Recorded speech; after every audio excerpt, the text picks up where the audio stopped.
وعقلنا من سنة هاي ماشينا إني تاي مال آد ونبضن إن لو نولادو سكول كسودان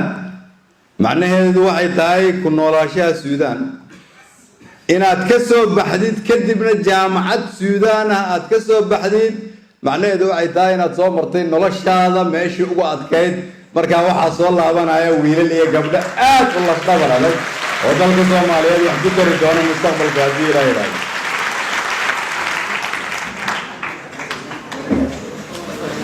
meel tababar adag lagu maro ayaa la ii sheegay halkan inay tahay markaan arko dadka dhalinta yar oo wajiyadoodu saas u yar yihiin raadinaya nolol cusub iyo mustaqbal cusub ka fikirsan siday wax u baran lahaayeen waxay xasuusinaysaa 1989 marka anigoo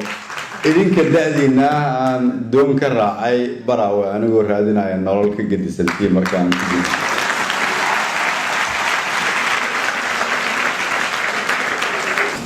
in taas ka soo halkan waxaanu nimid inaan ka qayb galno shirka dib u heshiisiinta koonfurta Suudaan waxa kale oo aan fursad u helnay in aan la kulanno qaar ka mid ah madaxda dalka Suudaan oo anigoo ku hadlaaya magaciina iyo magaca ummadda Soomaaliyeed aan uga mahad celiyay siday gacmaha noogu fureen noogu soo dhaweeyeen dalka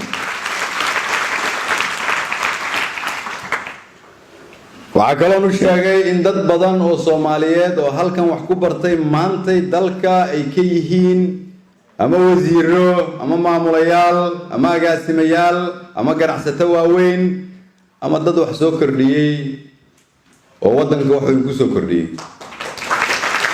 macnaheedu waxay tahay gudoomiye halkan ka hadlay wuxuu yiri Suudaan iyo anagu waxaan leenahay xiriirka waxbarasho oo aan la leenahay Suudaan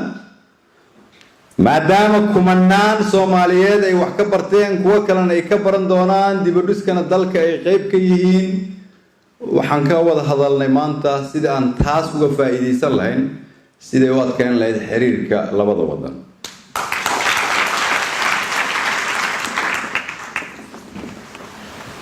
anigoo og marka in halkan caawa aad ka soo jeediseen inaad qabtiin dib aad rabtaan in dawladdiinu idinkugu adeegto si ka wanaagsan sida idinkugu adeegi jirtay waxaan rabaa inaan haddana idinku dhiirigeliyo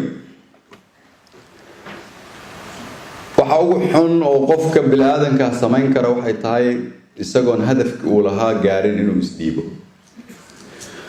culays walba oo aad la kulantaan waa inaad ula falgashaan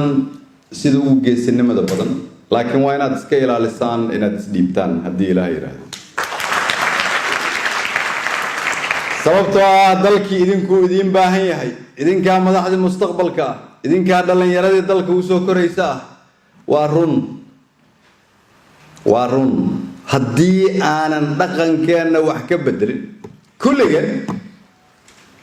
haddii aanan dhaqankeena wax ka bedelin kulligan waxaan ku sugnaanaynaa sida aan ku sugnayn ku dhawaad 30 sano macnaheedu waxay tahay qof walba oo idinka mid ah iyo kulligan inteena waa weyn waxaan saaran mas'uuliyadaas oo ah si dalkeena aan u badbaadino si aanay ku idinka aad dhashaan jaamacad u soo aadin halkan oo iyaga jaamacada loo soo aado waa inaan dhisnaa mustaqbal ka duwan midka aniga idinku aan wax ku soo baranay dalkiina xaguu maraya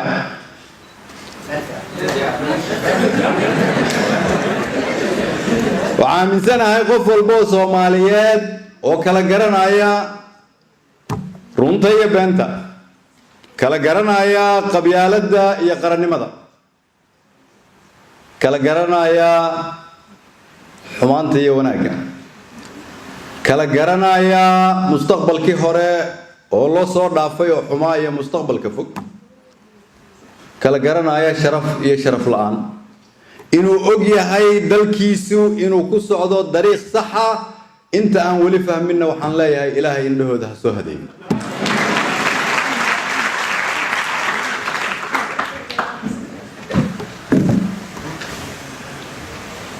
shalayto waxaan u sheegay walaalahan South Sudan inay aad u dhib yar tahay in wadan la dumiyo inay aad u dhib badan tahay in dib loo dhiso in la dhiso inay ka sii dhib badan tahay in adduunyada lagu qanciyo inaan u soo diyaar garowno inaan dhisno